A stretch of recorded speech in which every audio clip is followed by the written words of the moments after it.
এই তোমার নাম কি? ফিরোজ। তোমার গাড়ির ভিতরে নারী দর্শন হইছে, এই অপরাধে তোমারে আমরা ফাঁসি দেব। আমার একটা কথা শুনেন ইসমাইল ভাই, হ্যাঁ একটা কথা ছিল ভাই। বলেন। এই লোকের আপনারা ফাঁসি দিতেছেন, এই লোকের অপরাধটা কি? এই লোকের অপরাধ জঘন্য অপরাধ। কি অপরাধ? এই লোকের বাস গাড়ি চিনুন, বাস গাড়ি। হ্যাঁ বাস। এই বাস গাড়ির ভিতরে এই লোকের গাড়িটা কিন্তু আছেন। হ্যাঁ, গাড়ির ভিতরে একটা নারী আর একটা পুরুষ আকাম কুকাম করছে, নারী দর্শন করছে পুরুষে। এই কারণে এই মালিকের আমরা ফাঁসি দিবার চাইতেছি।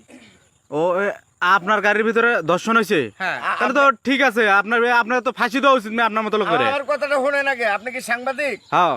তাহলে একটু কাছে আইন। কি কই? আমি আসামি না, আমি তো গাড়ির মালিক। গাড়ি তো আর আমি চালাই না, গাড়ি চালায় ড্রাইভারে। ও ভালো কথা খেয়াল করে দিয়েছেন। বড় ভাই, আমার একটা কথা ছিল। কি কথা? এই লোক তো আপনি গাড়ির মালিক না? হ্যাঁ মালিক। তো ড্রাইভারি কি আপনি করেন? না না না, ড্রাইভার তো ড্রাইভারে গাড়ি চালায়। তো ড্রাইভারে যদি উনি না করে তাহলে আপনি ওনারে ফাঁসি দেন কিসের জন্য? উনি কি অপরাধ করছে নাকি? ড্রাইভার আছে না তো ঠিকই আছে, তো ড্রাইভারের দোষ। ড্রাইভার কো? এই যে ড্রাইভার। নামো নামো, তুমি নামো। হ্যাঁ, ড্রাইভারকে ফাঁসি তো চলে না। যার শাস্তি হ্যাঁ উপভোগ করবো, হ্যাঁ, আরেকজনে কে শাস্তি উপভোগ করতো? আমারে ফাঁসি দিবেন? অবশ্যই।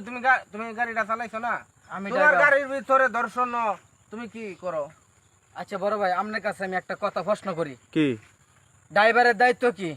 গাড়ি চালানি। গাড়ি চালানি। হ্যাঁ, ডাইনামামের রাস্তা খেয়াল করা। না হ্যাঁ, তা আমি সামনে বয়ে আমি গাড়ি ড্রাইভিং করতেছি, গাড়ি ডাইনা যাইতেছে না বামে যাইতেছে না, মানুষ সামনে ভরতেছে, হ্যাঁ। এই নিয়ন্ত্রণ করি আমি। কিন্তু আমার বাসের ভিতরে কি বানাবো সেটা তো আমি জানি না।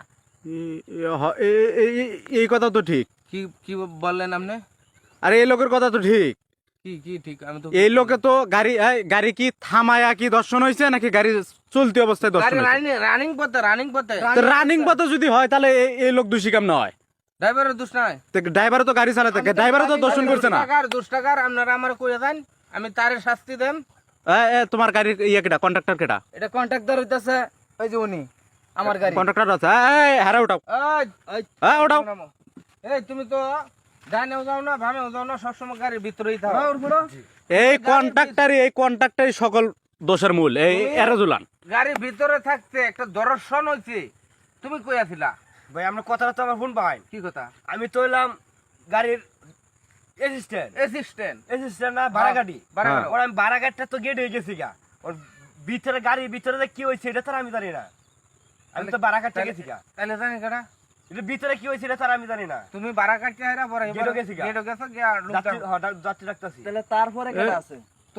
খারান, আপনিও দোষী না, ড্রাইভারও দোষী না, মালিক তো দোষী না। তাহলে দোষটা করছে কেডা? তোমার গাড়ির আর লোক কর্মচারী আর কেডা আছে? কর্মচারী তো হেল্পার আছে, একটা হেল্পার গেট থাপড়ায়। হেল্পার আছে? তাহলে হেল্পারই শিওর। তাহলে আপনার হেল্পারে ধরুন, এই লোকের ধরে। ফোন দেন তাড়াতাড়ি। আপনার হেল্পার কোথায় বলেন? হেল্পার ড্রাইভার সাহেব, হেল্পার এই ঝামেলা হওয়ার পর নাম্বার থেকেই পলাইছে। হ্যাঁ হেল্পার পলাইছে ঝামেলা হওয়ার পর থেকেই। ইসমাইল ভাই শোনেন, আমি একটা কথা বলি। এখানে কথাটা হইতেছে কি, আপনারা যদি এই লোকের যদি ছেড়ে দেন, ঠিক আছে, তাহলে কিন্তু এরা কিন্তু মনে করেন যে রেহাই পাওয়া যাবো। ভবিষ্যতে আরো আমাদের সমাজে এরকম দুর্ঘটনা আরো ঘটবো। যে কারণে এটার কিন্তু শাস্তিটা কিন্তু অত্যন্ত গুরুত্বপূর্ণ, শাস্তিটা কিন্তু জরুরি অবশ্যই। তার জন্য আপনারা দায়িত্বটা হইতেছে কি, এই 3 জন লোক যে আছে, এই 3 জন লোকরে কোন যে হেল্পারকে যাতে সসম্মানে আমাদের এখানে যাতে উপস্থিত করে। যদি উপস্থিত না করে তাহলে 1 সপ্তাহ তাদেরকে সময় দেওয়া হোক, 1 সপ্তাহ পরে শাস্তি তাদেরকে দেওয়া হবো। কারণ এই হেল্পার সেটা তোমরা বুঝবা, হেল্পার তো তোমার গেরে। তোমরা সবাই জানো একই সাথে চলছো, কারে গাড়ি দিছো না দিছো সবই জানো। হ্যাঁ, তোমরা 1 সপ্তাহ সময় দেওয়া হইলো। 1 সপ্তাহের ভিতরে এই হেল্পারে আমার সামনে আইনা ধরবা, আমি কঠোর শাস্তি দেব তারে। ঠিক আছে? আমি একটা কথা কই। হ্যাঁ বলেন। শোনো, তুমি কথা কও পরে কও, আমি যেটা কই সেটা শুনো আগে। হেল্পাররা যদি শাস্তি না দেওয়া হয় তাহলে ভবিষ্যতে আমাদের সমাজে এরকম দুর্ঘটনা আরো ঘটবে। অবশ্যই, তাই না? আমাদের সমাজের মহিলারা শান্তি মতো বিভিন্ন জায়গায় জার্নি করতে পারবে না, তাই না? এই সমস্যা আরো করতে পারে। তো যে কারণে হেল্পারের শাস্তি হওয়া জরুরি। তুমি যেহেতু গাড়ির মালিক, তোমার কিন্তু রাস্তা পথে কিন্তু গাড়ি চালাইতে হবে, এটা বাধ্যতামূলক, তাই না? নাইলে কিন্তু তোমার ইনকাম নাই। তুমি তাড়াতাড়ি হেল্পারের ব্যবস্থা করো। গাড়ি চালাও, দেখো না আইনা আছে না সামনে। স্যার এই হারামজাদা, এই গাড়ির ভিতরে থেকে টাকা কাটো, দেখো না মাইসের না। স্যার বস আমরা না কিরম মানুষ হ্যাঁ? আমি তো মাহাজন কিরম মানুষ। মানুষের কাছে আপনি গাড়ি দিয়েছেন এই গাড়ির মধ্যে দর্শন আচ্ছা স্যার, আমি একটা ওয়াদা দিয়ে গেলাম আজকে, এরপরে আমার যত হেল্পার ড্রাইভার যা রাখবো গাড়ির লেগে সবগুলার chairman certificate, voter ID card, photocopy সম্পূর্ণ সব রাখলাম জমা নিয়ে রাখবো, যাতে পলায়ে গেলেও ধরে আনতে পারি। একদম উত্তম সিদ্ধান্ত। আর 1 সপ্তাহের ভিতরে যাতে আপনার হেল্পার উপস্থিত হয়। তাহলে 3 জনের ফাঁসি দিলাম। 3 জনের ফাঁসি না দিলেও অন্য একটা শক্ত বিচার হইলো হইব, ঠিক আছে? হ্যাঁ, মন থাকবো। তো যাও তোমরা এবার মতন ক্ষমা করে দিলাম। 1 সপ্তাহ পরে ভদ্র মতো এখানে উপস্থিত হইবে, কথা যেন মনে থাকে। বস বইলার দড়ি ঝুলা রেখে গেলাম। না দড়ি খুলে আরে না, ধরে ঝোলানো থাক, 1 সপ্তাহ পরে তো আইবই, সমস্যা কি? আপনি আইছেন দেখে 3টা লোক আজকে বাঁচে গেছে, আপনার অসংখ্য ধন্যবাদ সঠিক সময়ে আওয়ার লাগা। আচ্ছা, যাই হোক ভাই, দোয়া করি।